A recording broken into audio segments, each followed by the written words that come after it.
NATO এই শব্দটাই কি এতদিন ইউক্রেনের নিরাপত্তার শেষ ভরসা ছিল? তাহলে প্রশ্ন হলো, হঠাৎ করে কেন সেই স্বপ্ন থেকে সরে আসছেন প্রেসিডেন্ট ভলোদিমির জেলেনস্কি? ইউক্রেন কি তাহলে যুদ্ধের টেবিলের সবচেয়ে বড় ছাড় দিয়ে বসলো, নাকি এটি একটি নতুন কৌশল আরও বড় নিরাপত্তা নিশ্চয়তা আদায়ের? চলুন তাহলে জানার চেষ্টা করি ইউক্রেনের যুদ্ধনীতি বদলের গল্প।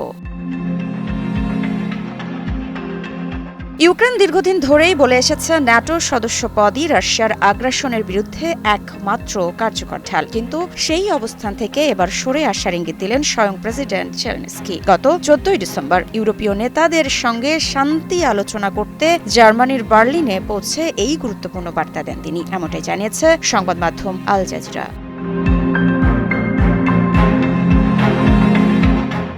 এখন প্রশ্ন, জেলেনস্কি ঠিক কি বললেন? তিনি জানিয়েছেন ইউক্রেন ন্যাটো সদস্যপদের দীর্ঘদিনের লক্ষ্য থেকে সরে আসতে প্রস্তুত, তবে এক শর্তে। আর শর্তটি হল ন্যাটো অনুচ্ছেদ 5-এর মতো শক্তিশালী নিরাপত্তা নিশ্চয়তা।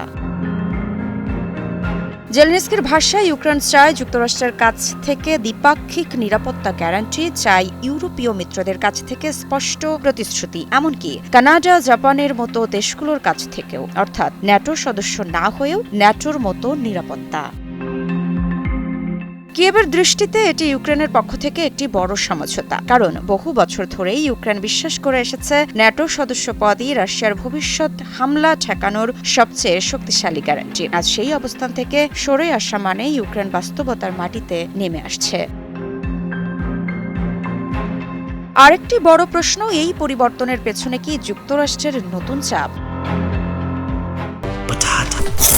বাছাই করা আলু আর স্পাইসি সিজনিং এ প্রাণ পোটাটা চিপস নাকি বিস্কিট খেয়ে বোঝে নাও। ঠিক সেই সময়ই বার্লিনে পৌঁছেছেন ডোনাল্ড ট্রাম্পের বিশেষ দূত স্টিভ উইটকফ এবং তার জামাতা জারেড কুশনার। আর ইউক্রেন যুদ্ধ বন্ধে ট্রাম্প প্রশাসনের শান্তি পরিকল্পনা নিয়ে ইউক্রেন ও ইউরোপীয় প্রতিনিধিদের সঙ্গে বৈঠকে বসেছেন। তবে এটা কাকতালীয় নয়, বরং ইঙ্গিত দিচ্ছে শান্তি আলোচনার দাম হিসেবে ইউক্রেনকে বড় রাজনৈতিক সিদ্ধান্ত নিতে হচ্ছে।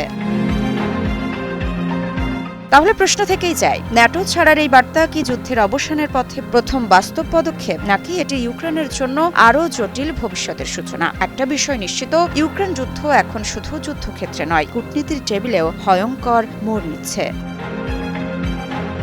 ঋত্বিকা সিনহা বিশ্বাস, নিউজ 24।